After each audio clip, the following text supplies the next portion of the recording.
السلام عليكم، اهلا بيكم في فيديو جديد. فيديو النهارده جميل قوي، هنعمل مع بعض القرص الطريه محشيه عجوه وكمان جبنه. قرص اقتصاديه جدا من غير لا بيض ولا زبده ولا لبن، يعني بنص كيلو من الدقيق هتقدري تنفذي القرص دي بمنتهى السهوله. يعني لو انت عندك نص كيلو من الدقيق بعد الفيديو ده هتقومي تعمليها على طول وتحشيها جبنه او اي حاجه من نوع الحشوات اللي تفضليه او يكون موجود عندك في التلاجة. تابعي بس الفيديو الاخر وان شاء الله الفيديو هيعجبك. ولو اول مره تشوفيني ما تنسيش بقى تشتركي في القناه وتحطي لايك للفيديو. يلا نسمي الله ونشوف الطريقه والمقادير. معانا هنا كوبايه من الميه، طبعا انا عندي المج ده بياخد كوبايه ونص، انا هحط حوالي كوبايه الاول وبعد كده هنضيف النص كوبايه بالتدريج. حطينا معلقه كبيره ما تكونش مليانه قوي، يعني ممسوحه من الخميره الفوريه. معلقتين كبار من اللبن البودر لو متاح، مش متاح خلاص تقدري تستغني عنه. وحطيت كمان معلقتين كبار من السكر ونص معلقه كبيره من البيكنج باودر او كيك الشيف. طبعا البيكنج باودر او الكيك الشيف مع الخل اللي هنضيفه هيدينا او يتعامل معانا يعني في العجينه كمحسن طبيعي بديل المحسنات اللي الافران بتستخدمها. تمام كده، انا حطيت كمان معلقه كبيره من الخل ودوبت كل الخليط السائل ده مع بعضه كده زي ما احنا شايفين. وهبتدي بعد كده، لا طبعا انا متاكده من الخميره بتاعتي، لو انت مش متاكده من الخميره هتسيبيه شويه كده لمده 5 دقايق تشوفي كده. لو الخميره تفاعلت وعملت كده رغاوي من فوق يبقى الخميره بتاعتك شغاله. لكن انا عشان عارفه ان الخميره بتاعتي كويسه رحت اضفت على طول الدقيق بعدها، نص كيلو من الدقيق طبعا نخلينه ومتاكدين من نظافته ما فيهوش اي حاجه، وبدات انزل بالدقيق وهقلب زي ما انتم شايفين كده.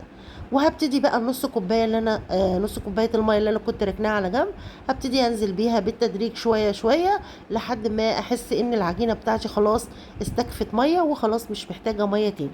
زي ما انتم شايفين كده هبتدي اضيف، وطبعا ما تنسوش رشه الملح اللي انا نسيتها ورجعت حطيتها قبل ما اضيف اخر شويه ميه.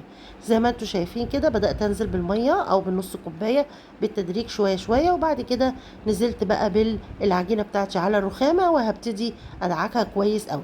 زي ما احنا شايفين خلاص كده انا خلصت مقدار الميه، هيبقى فاضل حوالي معلقه ولا حاجه هحطها دلوقتي وهوريكي الكوبايه فاضيه ان انا استخدمت كوبايه ونص بالنسبه لنوع الدقيق بتاعي. طبعا الدقيق بيختلف من مكان لمكان، في انواع بتاخد ميه وانواع ما بتاخدش ميه، فلازم نخلي بالنا الميه دايما اللي احنا بنستخدمها في العجين بتاعنا لازم نضيفها بالتدريج شويه شويه. هبتدي افضل ادعك كده زي ما احنا شايفين لحد ما ايديا تنضف خالص من العجينه وما يبقاش فيها حاجه. وطبعا لو في ميه فاضله هبتدي اضيفها. اهو انا بوريكي الكوبايه خلاص خلصت، يعني المج دوت مج كبير شويه مش زي المج اللي احنا بنشرب فيه الشاي، فانا كنت ملويه حوالي كوبايه ونص من المج العادي بتاعنا بتاع الشاي اللي موجود في كل بيت، فانا خدت كوبايه ونص من الميه. تمام كده عجنت، وبعد ما خلصت الميه بدات اضيف حوالي معلقتين من الزيت ودعكت واستمريت في الدعك. طبعا العجينه هتتقطع معاكي، هتحسي ان هي مش حلوه، لا افضلي استمري في الدعك لحد ما العجينه تتلم معاكي وتوصل معاكي للمرحله اللي انت شفتيها دي. هبتدي اخدها واجيب بقى الطبق بتاعي او البوله وادهنه دهنه خفيفه بالزيت واحط العجينه بتاعتي كده واركنها قيمه نص ساعه عبال ما انا امسك العجوه بتاعتي بقى كده ايه، وادعكها بمعلقتين كبار من السمنه زي ما احنا شايفين وكمان معلقتين كبار من السمسم، وابتدي كده افركها كويس. طبعا العجوه دي منزوعه النوى وطريه، هبتدي كده بقى ايه اكورها الكوره تقريبا كده قد البليه علشان نحشي بيها المعجنات بتاعتنا او الفطائر بتاعتنا اللي احنا هنعملها. طبعا انت في عندك اختيارات كتير، عايزه تعملي زي عجوه وجبنه او عايزه تعملي حشوات تانية انت تفضليها براحتك بقى. انا وريتك طريقه العجينه، وبالنسبه للحشوه طبعا دي على مزاجك ومن اختيارك بقى تحبي الحشوه اللي انت عايزاها. عندك هنا اختيارين، انا عملت عجوه وعملت جبنه، تقدري انت برضو تعملي جبنه فيتا عليها لانشون عليها زيتون وتقلبيهم كده مع بعض زي خلطه كده وتحشي بيها، برضو دي بيبقى طعمها جميل جدا. انا كنت عامله فيديو قبل كده هتلاقوه على القناه، كنت حاشيه بالخلطه دي وكان طعمها جميل جدا. هتلاقوها عندكم على القناه بس فيديو يعني قديم شويه، اول ما فتحت القناه دوروا ان شاء الله تلاقوه، وانا ممكن احط لكم اللينك بتاعه وان شاء الله هتلاقوه. تمام كده انا كورت العجينه بتاعتي. العجينه بتاعتي هنا الكوره عامله حوالي 70 جرام، يعني هتطلع معاكي حوالي 14 قرصه بالظبط. انا هنا بعد ما كورتهم كده زي ما انتم شايفين على الرخامه رحت مغطياهم وسبتهم هيرتاحوا حوالي 10 دقايق، وبعد كده بدات اجيب بقى اول واحده انا كورتها خالص ابتدي بيها عشان طبعا دي طبعا هتكون اول واحده اتعملت، فهتكون ارتاحت اكتر وقت. هبتدي بيها وبعد كده هاخد الكوره بتاعت العجوه زي ما احنا شايفين، وابتدي ابططها بايديا علشان افردها واحشي بيها العجينه بتاعتي. تمام كده. هبتدي احط العجوه في النص، وطبعا لما اجي افرد الكوره بتاعت العجين هفرد من بره الحته اللي في النص دي، ما اضغطش عليها قوي علشان لما نحشي العجينه بالعجوه ما تتفتحش مننا وتتقطع. هنبتدي يعني نفرد من على الاطراف كده ونحط العجوه ونبتدي نقفل كده العجينه بتاعتنا زي ما هنشوف كده. هنعمل واحده تانية. هبتدي كده زي ما انتم شايفين من الاطراف بفرد قوي، لكن من المنتصف بسيبها.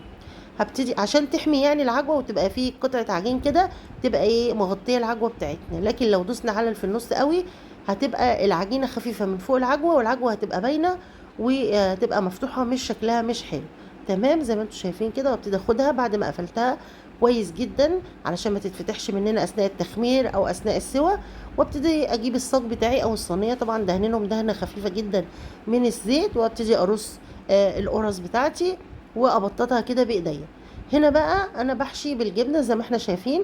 باخد برضو قطعه من العجين وابتدي افردها زي ما قلت لكم من على الاطراف، واسيب الحته اللي في النص عشان نحط فيها الحشوه ايا كانت بقى. انا هنا حطيت جبنه براميلي. طبعا يفضل نوع الجبنه اللي احنا بنحشي بيها تكون ما فيهاش ميه او ما بتنزلش ميه، يعني علشان ما تسيلش في العجينه بتاعتنا وتبوظها. دي جبنه براميلي طبعا متماسكه شويه. وبدات احشي زي ما حشيت العجوه كده، وبعدين حطيتها في الصاج وبدات ابطط عليها بايديا زي ما احنا شايفين كده. طبعا عايزه اقول لكم العجينه جميله جدا ومرنه وطريه، ومش هتاخد معاكي وقت خالص. يعني نص كيلو هيطلع معاكي كميه حلوه قوي، هتقعد معاكي كذا يوم، تنفع للمدرسه طبعا. بدل غلبه السندوتشات كل يوم وتطلع يعني تصحي الصبح بدري وتعملي السندوتشات والكلام ده كله. لا، دي هتطلعيها قبل ما الولاد ينزلوا بحوالي ربع ساعه، وهتفك معاكي بسرعه. طبعا بتحطيها في الفريزر عشان تفضل طازه اكتر وقت ممكن، وبتطلعيها قبل الولاد ما ينزلوا بحوالي ربع ساعه، وبتسيبيها تفك شويه وبتحطها لهم في اللانش بوكس بتاعهم او الكيس ايا كان في شنطه المدرسه. بتبقى سهله وخفيفه وكمان مشبعه وطعمها في منتهى الجمال، وان شاء الله هتعجبكم. بعد بقى ما خلصنا كل الكميه غطيناهم طبعا عشان يختمروا. هبتدي بقى عشان نعمل الشكل اللي احنا شفناه كده في اول الفيديو. هتجيبي اي حاجه بقى عندك، سكرابر او سكينه مشرشره بس تكون حاميه شويه يعني، وتبتدي تعملي كده زي خطوط كده بالطول وبالعرض زي ما انت شايفه، عشان يطلع معاكي الشكل اللي احنا شفناه في اول الفيديو. شكل حلو جدا وجميل. وطبعا حاجة جديدة، بدل ما تبقى القرص كده شكلها سادة او سطحها يعني عادي، لا احنا بقى بنشكل كده كل يوم حاجة عشان الولاد ما يزهقوش، وكمان عشان نفرحهم. طبعا الشكل لما بيبقى حلو الولاد بيتبسطوا بيه وبيقبلوا على الحاجة وبياكلوها، غير لما تبقى شكلها عادية كده هيحسوا انها مش حلوة. لا، دي شكلها حلو كده وهتعجبهم. بعد ما اختمرت بقى وعملنا الشكل اللي احنا قلت لكم عليه، تقدري تعمليه باي سكينة تكون حامية عندك او مشرشرة، او لو عندك سكرابر زي كده تقدري تستخدميه. دهنا بقى وشها بمعلقه من اللبن، ولو ما عندكيش طبعا لبن تقدري تجيبي شويه من ميه من الحنفيه وتحطي عليهم معلقه من السكر وتدوبيهم كويس قوي، وتدهني بيهم وش المعجنات بتاعتك او الفطاير او القرص يعني، وترشي عليهم رشه من السمسم وتدخليهم الفرن على اعلى درجه حراره لمده 10 دقائق. هيخرجوا معاكي بالشكل الجميل ده. قرص سهله جدا وجميله وطعمها في منتهى الجمال، وحشوات اقتصاديه، وهي اقتصاديه وان شاء الله تعجبكم. زي ما انتم شايفين مش هتاخد معاكم وقت خالص، وكمان هتريحكم من غلبه السندوتشات. يا رب الفيديو يكون عجبكم، واشوفكم على خير فيديوهات جايه كتير. مع السلامه.